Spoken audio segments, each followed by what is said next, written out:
Fantasy cricketers जो कि हम आज की वीडियो में बात करने वाले हैं कौन कौन सी वेबसाइट्स जो कि इंडिया के अंदर बैन है फिर भी वो वर्क कर रही है और कैसे उन वेबसाइट से कौन से लॉ एंड रेगुलेशंस लागू होते हैं और उनका डिपॉजिट सिस्टम्स क्या है XYZ। तो हम सभी वीडियो में जानेंगे, तो वीडियो में बने रहे। तो जैसा सबको मालूम है कि जो new promotion and gaming regulation आया 2025, उसकी वजह से जो ऑनलाइन गेमिंग है उस सब पे बैन लग चुका है। चाहे वो ड्रीम इलेवन हो, चाहे पोकर हो, चाहे रमी हो, ये जितने भी स्किल बेस्ड गेम थे वो सब जो कि आपको बैन होते हुए दिखेंगे। लेकिन जो नया बिल के बाद भी रजिस्ट्रेशंस लग गए हैं, लाइक जैसे कि 1x बेट हो गया, मेलबोर्न एंड स्पोर्ट्स के बैटिंग, ये सब गेमिंग जो कि ये सब इलीगल थे और है अभी भी इंडिया के अंदर इलीगल है। और क्योंकि ये इंडिया का इस पे कंट्रोल नहीं है, ना ही कोई ऑपरेटिंग सिस्टम है, इसके लिए ये सब आपका वेबसाइट्स वर्क होते हुए दिखेगी। 1x bet and Parimatch, XYZ, ये सब जो कंपनी से वो फॉरेन में जाके शिफ्ट हो जाती है। उसके बाद ये इंडिया का सर्वर पे काम नहीं करती है और ये बाहर के सर्वर पे काम करती है। इस वजह से इंडिया का गवर्नमेंट इसे ब्लॉक नहीं कर पाते हैं। और सपोज इनको साइबर वाले ने ट्रैक कर दिया और बैन कर दिया, तो इनका जो कि जगह पे डोमेन चेंज हो जाता है। ये हर टाइम्स में बहुत जल्दी जल्दी अपना डोमेन चेंज होते हैं, तो इस वजह से जो कि इंडिया इनको बैन नहीं कर पा रहा है। हाँ, ऑलरेडी बैन है, बट ये सब इलीगल वेबसाइट्स अभी भी चलती है इलीगल तरीके से। अगर सपोज हम गवर्नमेंट के तरीके से देखेंगे तो गवर्नमेंट को जो कि इजी पड़ा था, ये जो एप्स होते हैं जो इंडिया के लॉ में बने हैं उनको टारगेट करने के लिए। लेकिन जो फॉरेन ऐप होते हैं वो बहुत ही मुश्किल होते हैं उनको ट्रैक करना, आईपीएस और पेमेंट गेटवे से फुल जो कि क्रैकडाउन करना, ये सब पूरा इंटरनेशनल कॉपरेशन रहता है। इसके लिए इंडिया इनको फुली बैन नहीं कर पा रही है, इलीगल तरीके से वर्क कर रहा है। कुछ जो कि लॉ देखेंगे, अगर ड्रीम इलेवन हो गया, माई सागर हो गया एंड जूपी लम्मी, ये सब जो कि इंडिया की कंपनी चाहती थी। सपोज कोई भी एक जब फर्म ओपन होता है या रजिस्ट्रेशन होता है, तो वहां पे जो कि एक्ट और लॉ में बनता है कि ये कंपनी इस कंपनी एक्ट और सेक्शन में जो कि रजिस्ट्रेशन हो रही है। लाइक सपोज कोई एक कंपनी है तो वो द कंपनी एक्ट 2030 में रजिस्टर होता है, तो ये कंपनी वहां पे बनती है।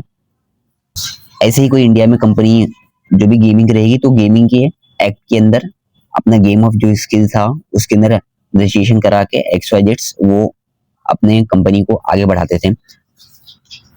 तो इस वजह से उस एक्ट के अंदर जितनी भी कंपनी बनी थी तो वो डायरेक्टली जो कि अप्लाई हो रही थी। उस वजह से जो गवर्नमेंट है वो online gaming and regulation bill 2025 launch करते हैं एंड जो कि स्टेट लेवल जो भी थे ये बंद हो जाते हैं। इंडिया के ऐप इंडिया के अंदर वर्क करना बंद कर जाते हैं, जो कि आप सभी को दिखा रहेगा। अभी जो कि वो 2-3 सेक्टर में डिवाइड हो गया है। सोशल रिवॉर्ड्स पे जो कि ड्रीम इलेवन XYZ एप्स चल रहे हैं। तो यहाँ पे जो कि हमने देखा कैसे वेबसाइट्स और एप्स वर्क कर रहे हैं अपने दुनिया में। अब हम सेकंड देखेंगे कि अब कैसे जो वेबसाइट्स वर्क कर रहे हैं उस पे लोग कैसे डिपॉजिट कर रहे हैं और कैसे पे कर रहे हैं। सपोज बहुत प्लेटफॉर्म से आप देखोगे तो यहाँ पे यूपीआई अभी भी चल रहा है और एक्सेप्ट हो रहा है। कोई कोई प्लेटफॉर्म पे देखोगे तो यूपीआई वर्क नहीं करता है। तो वहाँ पे एक्स जो पर्सन के अकाउंट होते हैं, सपोज एक एक्स पर्सन नाम का अकाउंट है, तो वो प्लेटफॉर्म जो होता है उसको रेंट पे देता है और उससे एक्स पर्सन के अमाउंट में पेमेंट होता है। एंड वहाँ पे जो कंपनीज होती है उनके पास बहुत सारे अकाउंट होते हैं। सपोज कोई यूएसए में कंपनी है, उनके पास इतने सारे अकाउंट है, सपोज 3 अकाउंट है और ये आप पर्सन हो, तो आप कभी पेमेंट करोगे तो कभी इनको जाएगा, तो कभी इनको जाएगा, तो कभी इनको जाएगा। उसका जब भी आप विड्रॉ करेंगे तो कभी इनसे पेमेंट रिसीव होगा, कभी इनसे रिसीव होगा। बट यहाँ पे जो फर्म रहेगी, फर्म का कुछ भी लेना देना नहीं रहेगा। इसमें फर्म कहीं से भी अपने पास से पेमेंट नहीं करती है। फर्म जो पेमेंट करेगी वो जो एजेंट्स है, एजेंट्स का जो रेंट अमाउंट रहती है तो उससे पेमेंट करती है। तो ये इनडायरेक्टली पेमेंट हो जाता है, डायरेक्टली पेमेंट नहीं करती है। इस वजह से जो यूपीआई होता है, यूपीआई को एक्सेप्ट करना पड़ता है, क्योंकि यूपीआई का काम ही है ये पर्सन टू पर्सन एक्सेप्ट लेना और देना पेमेंट्स को।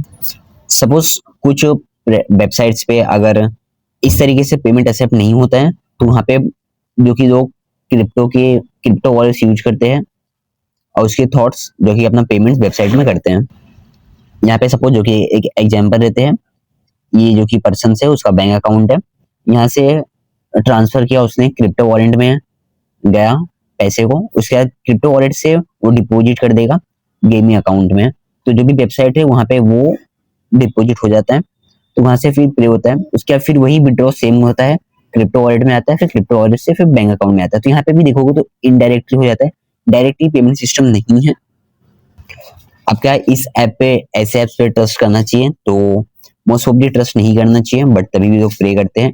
ये आपकी रिस्पॉन्सिबिलिटी है, आपको देखना है प्रे करना है नहीं करना है ऐसे एप्लीकेशंस पे, वेबसाइट्स पे। ये सब वेबसाइट्स अपने इंडिया के अंदर ऑलरेडी बैन है, फिर भी आपको ये वेबसाइट्स आपको वर्क करते हुए दिखेगी। आप कोई भी वेबसाइट पे चले जाओ, 1xBet हो गया, पेरीमैच हो गया, Bet365 हो गया, XYZ जितनी भी वेबसाइट्स है बैटिंग्स के, अगर सपोज कोई वेबसाइट्स नहीं चलता है तो आप उससे VPN लगा के चलाते हैं लोग।